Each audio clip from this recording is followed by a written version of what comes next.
Assalamualaikum warahmatullahi wabarakatuh. Kami dari kelompok 6 akan membahas artikel yang berjudul Sustainable Production System Critical Success Factors, An Interpretive Structural Modeling Approach oleh Srinivas Kota, Rajesh B. Misra, Nagavamsi Krishna Jasti, dan Samir Kel. Terlebih dahulu saya akan memperkenalkan kelompok saya, yaitu kelompok 6 kelas sistem akuntansi A dengan beranggotakan 1. Farah Aziza dengan MPM 2001 301 0039.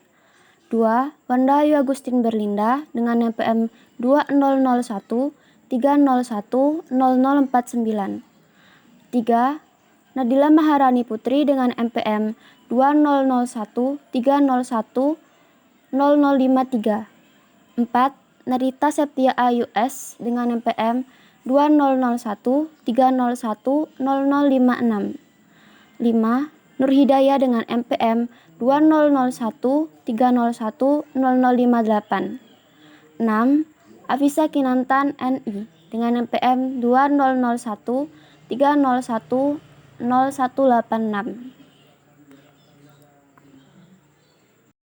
Abstrak. Tujuan dari penelitian ini adalah untuk mengidentifikasi dan mengkonsolidasikan faktor-faktor penentu keberhasilan atau CSFS dari sistem produk berkelanjutan atau SPS melalui tinjauan literatur yang komprehensif dan menurut pendapat ahli. Kemudian membangun hubungan hierarki di antara mereka dengan bantuan pemodelan struktural interpretatif atau ISM untuk mengusulkan model konseptual 17 CFSF dari SPS diidentifikasi melalui tinjauan literatur dan dikonsolidasikan ke 13 CSFS dengan bantuan pendapat ahli dengan menggabungkan jenis yang serupa antara CSFS model SPS. Akhirnya, model hierarki konseptual faktor keberhasilan SPS diusulkan berdasarkan ISM. Studi tersebut mengungkapkan bahwa permintaan pelanggan dan komitmen manajemen adalah faktor paling dominan untuk mendorong penerapan SPS di industri konsumen tahan lama India dengan bantuan pemikiran siklus hidup, inovasi dalam produk dan proses, serta operasi yang efisien. Introduction atau perkenalan. Di seluruh dunia, ada kekhawatiran yang berkembang atas kelangkaan sumber daya dan pencemaran lingkungan yang mengarah pada peraturan yang ketat dan permintaan untuk inovasi baru dalam penerapan praktik berkelanjutan oleh organisasi. Berbagai kesepakatan, inisiatif, dan rencana aksi telah dikembangkan dalam mempromosikan penerapan praktik dan strategi berkelanjutan di seluruh dunia. Industri manufaktur berperan sebagai peran penting dalam pertumbuhan ekonomi setiap negara dalam hal volume produksi, inovasi, dan penciptaan lapangan kerja. Manufaktur akan memainkan peran penting dalam hal pertumbuhan ekonomi global dengan terus berkontribusi pada penciptaan kekayaan dan penciptaan lapangan kerja selama bertahun-tahun yang akan datang. Akibatnya, integrasi praktik berkelanjutan dalam produksi telah mendapat perhatian yang lebih besar dalam beberapa dekade terakhir. Dengan kata lain, sistem produksi berkelanjutan atau SPS harus memanfaatkan desain, teknologi, dan produksi bersama-sama, dan praktiknya harus diterapkan di seluruh siklus hidup produk. Banyak upaya telah dilakukan di seluruh dunia pada adopsi SPS, terutama di negara maju dan di organisasi besar seperti kimia, otomotif, pengolahan makanan, dan farmasi. Tetapi sangat sedikit penelitian yang menyelidiki adopsi SPS di negara berkembang dan di usaha kecil dan menengah atau KM. Adopsi SPS lebih banyak di perusahaan besar dan negara maju karena ketersediaan manajemen organisasi, infrastruktur, dan stabilitas keuangan yang lebih baik dibandingkan dengan negara berkembang dan UKM. Salah satu alasan penting untuk ini adalah kurangnya kesadaran tentang praktik terbaik SPS di UKM dan negara berkembang karena tidak adanya pengetahuan dan sumber daya yang luas. Di sisi lain, kita dapat melihat tekanan pada perusahaan-perusahaan ini untuk meningkatkan struktur organisasi mereka dan mengadopsi lingkungan praktek manufaktur sadar, peraturan, dan memenuhi standar. Tujuan utama dari penelitian ini adalah untuk mengisi kesenjangan dalam literatur dengan mengidentifikasi daftar lengkap faktor penentu keberhasilan untuk keberhasilan penerapan SPS dan mengembangkan model hierarki konseptual dari faktor penentu keberhasilan yang diidentifikasi berdasarkan masukan dari pakar industri. Dengan demikian, pertanyaan penelitian dalam pekerjaan saat ini adalah 1. Apa faktor penentu keberhasilan implementasi SPS? 2. Bagaimana faktor penentu keberhasilan ini dapat diprioritaskan? Dan faktor mana yang paling dominan dari sudut pandang praktisi industri? Sisa dari makalah ini disusun sebagai berikut. Bagian 2 menyajikan penelitian literatur yang relevan yang dilakukan terkait dengan faktor penentu keberhasilan SPS dan membenarkan pilihan metode yang digunakan. Bagian 3 memberikan metodologi penelitian, penerapan langkah-langkah dalam ISM dalam memperoleh hasil. Kemudian, implikasi teoretis dan praktis dibahas dalam bagian 4. Bagian 5 memberikan komentar penutup, keterbatasan, dan menyarankan jalan untuk pekerjaan di masa depan. Tinjauan pustaka dan metode. SPS dalam arti yang lebih luas mengacu pada mempertahankan pembuatan produk dan jasa dengan meminimalkan dampak lingkungan dan memaksimalkan efisiensi. Sedangkan dalam arti sempit, SPS mengacu pada penciptaan produk atau layanan berkelanjutan menggunakan bahan terbarukan, sistem energi, dan teknologi yang lebih bersih. Praktik SPS telah berhasil dibuktikan sebagai keunggulan yang kompetitif, baik di skala besar maupun UKM, yang telah mencoba bersaing dalam lingkungan bisnis yang sangat tidak pasti dan bergejolak. Dengan meningkatnya minat konsumen untuk membeli produk berkelanjutan, sebagian besar UKM perlu menerapkan dan mengadopsi praktik berkelanjutan baru. Implementasi ini dapat dilakukan sebagai peningkatan dalam sistem manajemen lingkungan industri manufaktur dan strategi bisnis hijau dengan investasi atau perubahan minimal. Implementasi yang efektif dari peningkatan tersebut dalam struktur organisasi industri manufaktur memerlukan insentif dan peraturan pemerintah dan investasi dalam inovasi dan teknologi. Praktik SPS di industri manufaktur perlu diselidiki berdasarkan negara tertentu untuk implementasi yang lebih baik. Evaluasi negara tersebut berpotensi dapat menjelaskan persamaan dan perbedaan praktik SPS yang berhasil diterapkan di berbagai negara. Persamaan dan perbedaan tersebut dapat terjadi karena adanya perbedaan kebijakan pemerintah dan perbedaan kebudayaan di antara berbagai negara. Metode dalam menganalisis faktor implementasi SPS. Ada beberapa metode yang telah dikembangkan dan digunakan dalam menganalisis faktor implementasi SPS. Yang pertama, ISM-MICMAC. Yang kedua, pengambilan keputusan multikriteria atau MCDM. Dan yang ketiga, pemodelan persamaan struktural atau SEM. Untuk studi penelitian ini, pendekatan holistik diperlukan untuk menangkap saling ketergantungan antar faktor dalam keberhasilan implementasi SPS. Hal ini diperlukan untuk membedakan hubungan sebab akibat antara elemen dan untuk mengembangkan model hierarki konseptual implementasi. 3. Metodologi dan hasil penelitian. Tujuan dari penelitian ini adalah untuk mengevaluasi hubungan antara faktor-faktor penting untuk keberhasilan penerapan SPS. Hubungan ini kemudian dapat digunakan untuk memodelkan hierarki konseptual tentang bagaimana asosiasi ini mempengaruhi dan mengatur perusahaan. Beberapa prosedur dilakukan untuk menganalisis dan menarik kesimpulan setelah berkonsultasi dengan para ahli tentang pendapat mereka. Bagian berikut merinci prosedur tepat yang diambil untuk menganalisis data dan menghasilkan model hierarki untuk didiskusikan kemudian digunakan untuk menarik kesimpulan. Prosedur tersebut yang pertama mengenali faktor penentu keberhasilan atau literatur. 2. Mengkonsolidasikan faktor penentu keberhasilan atau literatur dan survei. Yang ketiga, mengidentifikasi hubungan timbal balik antara faktor penentu keberhasilan atau survei. Yang keempat, mengembangkan hierarki faktor keberhasilan kritis atau IMS. 3.1 Akuisisi data dan informasi responden. Seperti yang terlihat pada langkah-langkah tersebut, tinjauan literatur pertama kali dilakukan untuk mengumpulkan daftar faktor dari penelitian sebelumnya. Fokusnya terutama pada mengidentifikasi elemen atau faktor mapan yang membuat penulis hanya melihat artikel jurnal. Tinjauan dilakukan dengan karakteristik sebagai berikut. Periode waktu 1996 sampai 2019.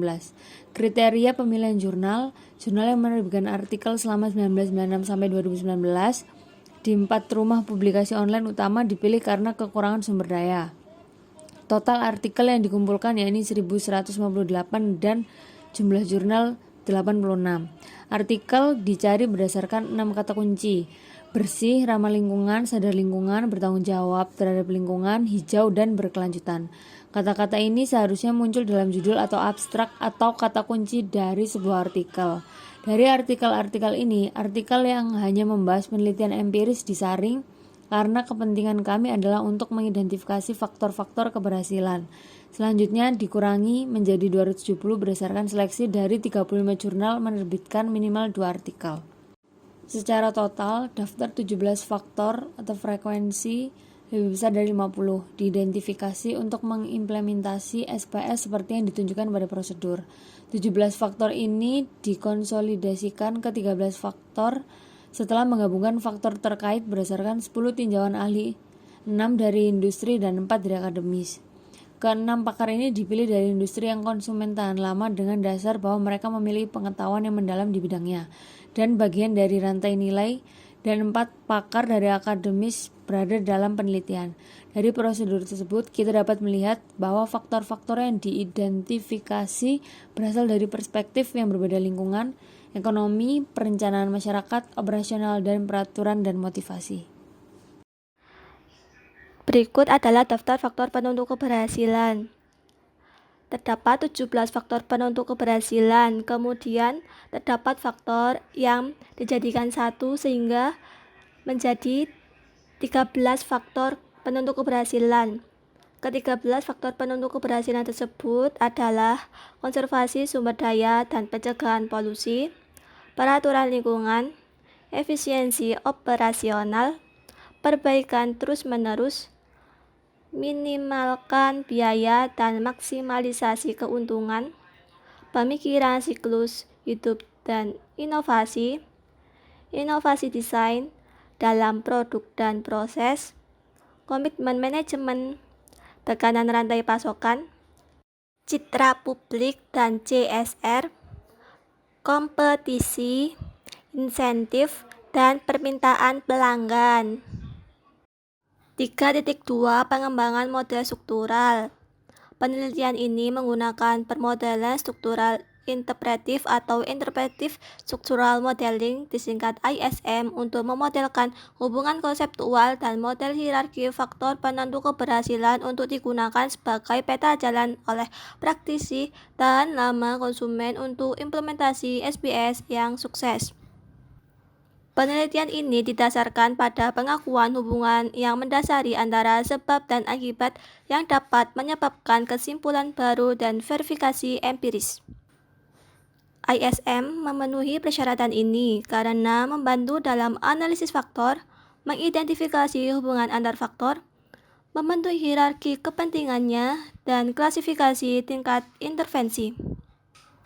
Oleh karena itu, ISM faktor keberhasilan kritis SPS dilakukan.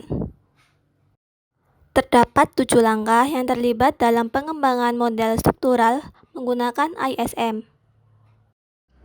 Langkah pertama yaitu penyimpulan 13 faktor penentu keberhasilan disusun dalam bentuk matriks atau baris dan kolom untuk dibagikan kepada para ahli untuk membandingkan pendapat mereka dengan faktor-faktor untuk hubungan dan pengaruh timbal balik.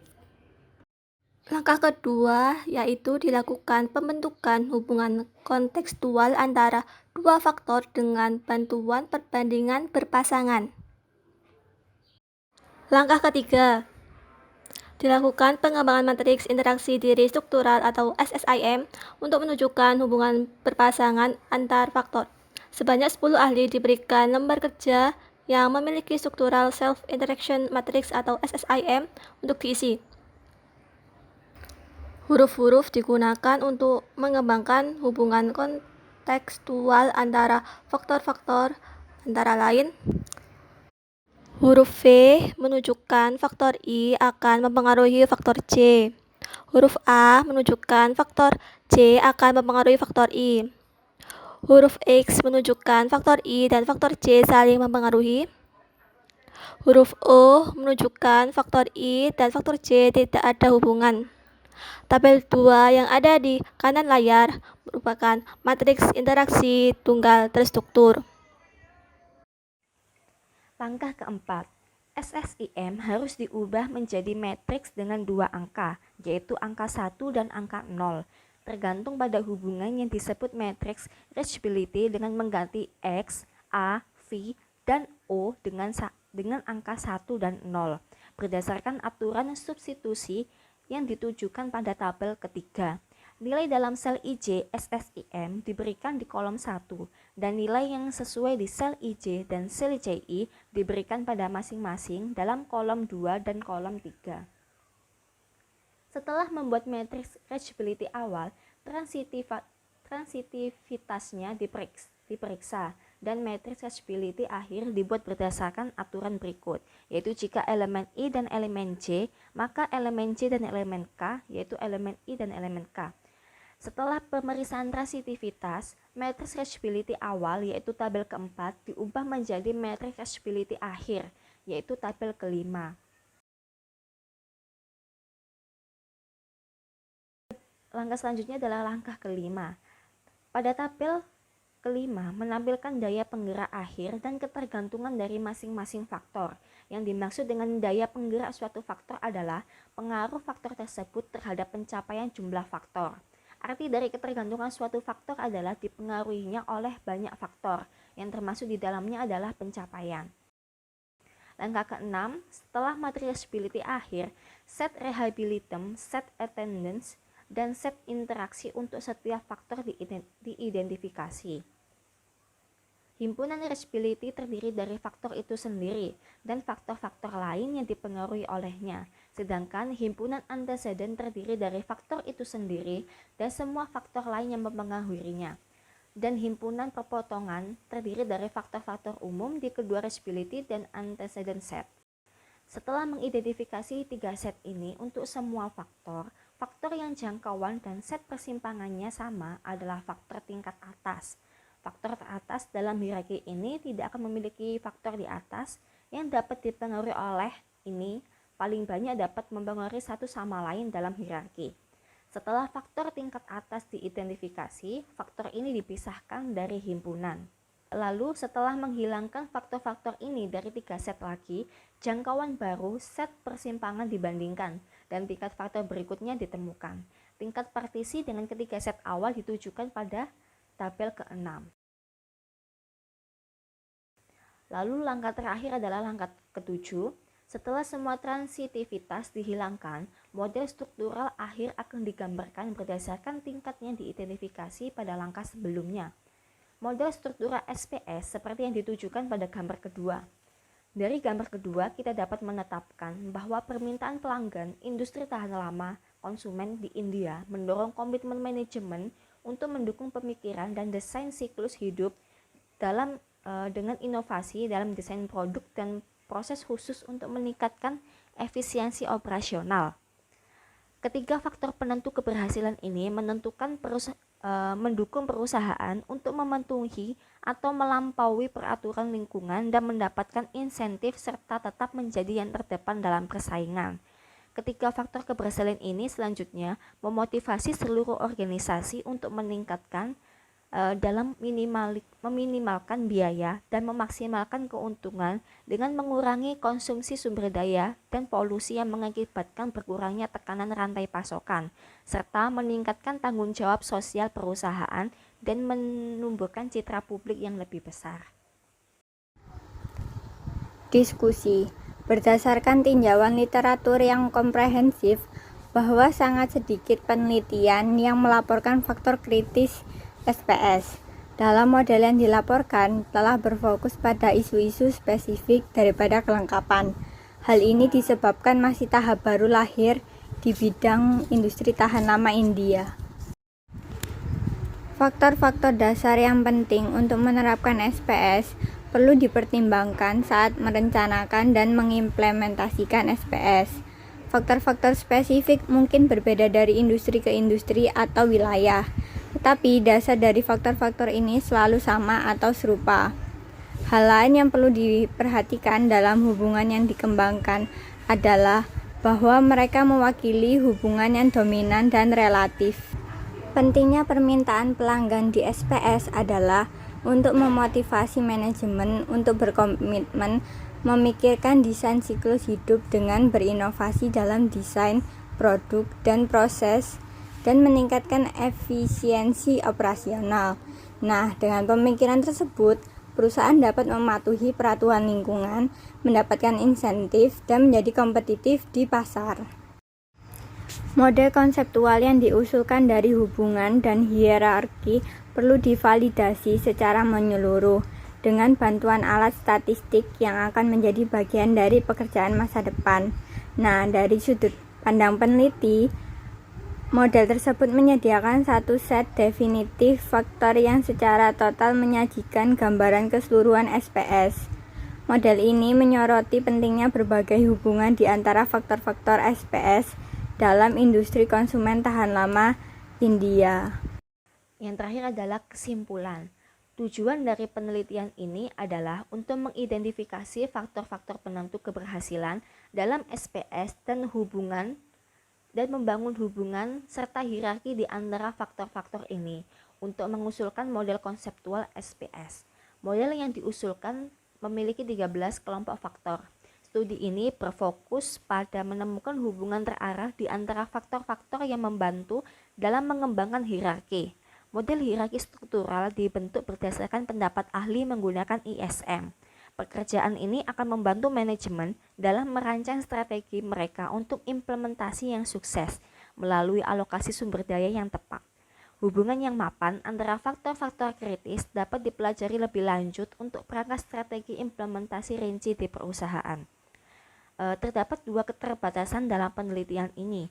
Keterbatasan yang pertama adalah pekerjaan ini didasarkan pada data yang diperoleh dari organisasi di sektor konsumen tahan lama di India. Namun di India terdapat beberapa sektor lain seperti pakaian jadi atau proses, mesin yang juga lazim, dan penggunaan praktik SPS tumbuh di sektor tersebut. Oleh karena itu, penelitian lebih lanjut harus dilakukan untuk menguji penerapan model ini di sektor ini juga. Yang kedua adalah validasi yang ketat juga perlu dilakukan. Pekerjaan di masa depan adalah generalisasi dan validasi ketat untuk implementasi model konseptual dan membuat studi banding dengan model di seluruh dunia. Sekian pembahasan artikel dari kelompok kami. Kurang lebihnya kami mohon maaf apabila terdapat kesalahan. Wassalamualaikum warahmatullahi wabarakatuh.